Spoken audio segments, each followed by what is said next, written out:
For years, the phrase existential threat to democracy has been lobbed like a political grenade, most often aimed at Donald Trump. But as the truth slowly peels away from the polished surface of press conferences and campaign slogans, Americans are beginning to ask an uncomfortable but essential question. What if the real existential threat didn't come from Trump, but from those who knowingly installed the president who couldn't fully perform the job?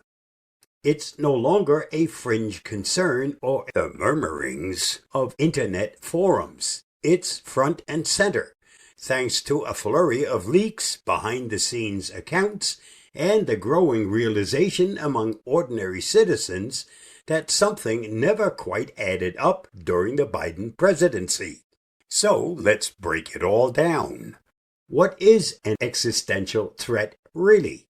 The term means a threat so serious it could undo the very existence of something, be it a nation, institution, or system of governance. Politicians love to use it, especially when they want to sound the alarm about their opponents. Democrats have said Trump threatened democracy through his words, tweets, and post-election challenges.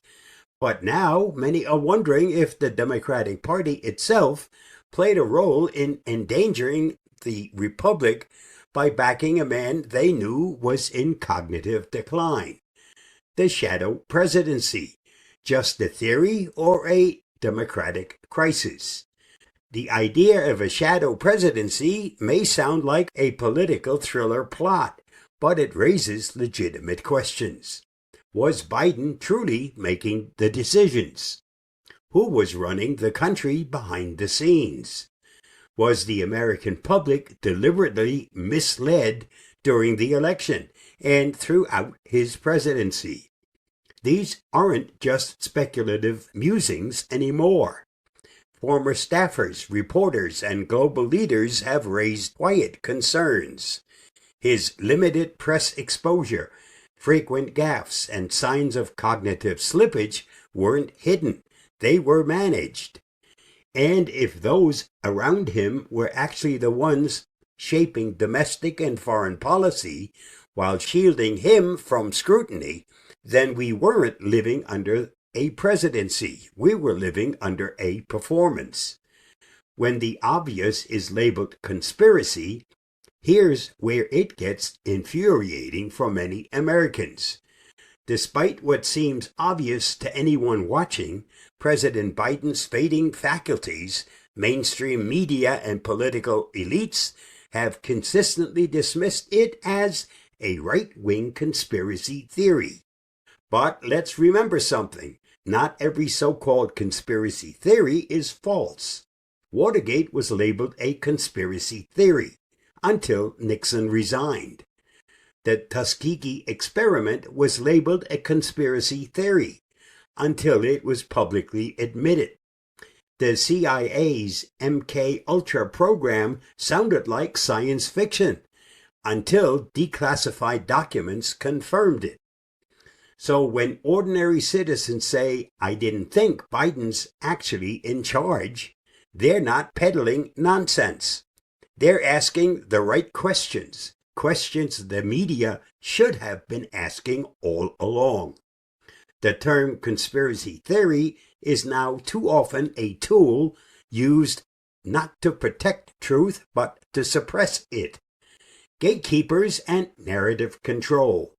Why does this happen? Because of the gatekeeping structure built into our political and media systems. Legacy media outlets curate what's considered newsworthy. Big tech platforms control what's amplified and what's censored. Party operatives and handlers carefully manage public perception. This isn't some grand Illuminati scheme. It's the modern public relations machine at full tilt. If admitting the president is mentally unfit would harm the party or change electoral outcomes, then the solution for them is simple: deny, deflect, and discredit. Even when the handwriting is on the wall, as many Americans now see, the system still clings to denial because acknowledging the truth would be too destabilizing. So who's the real existential threat? Let's revisit that term. If the core of democracy is trust in the vote and the leaders it produces, then promoting a candidate not fit to serve, shielding that fact from the public, and allowing unelected aides to govern in the shadows is a far greater existential threat than inflammatory tweets or loud rallies. Because if the people's choice is an illusion, we are not living in a democracy. We're living in a managed democracy, one where perception overrides reality. We don't need permission to see what's obvious. There's a quiet revolution happening, not with torches and pitchforks, but with ordinary people daring to trust their instincts.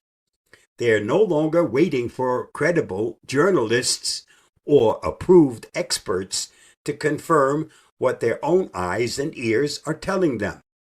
Millions watched Biden struggle through speeches, avoid spontaneous interviews, and appear more as a symbol than a leader.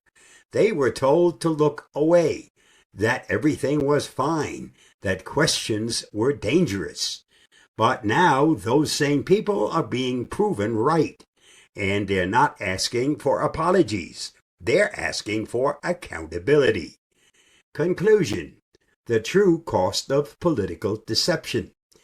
If there's one takeaway here, it's this: truth does not require permission. Whether the label is existential threat or conspiracy theory, the facts remain. A democracy without transparency isn't a democracy at all. And if those who installed, enabled, or concealed Biden's incapacity did so knowingly, then they, not Trump, are the ones who endangered the very fabric of American governance.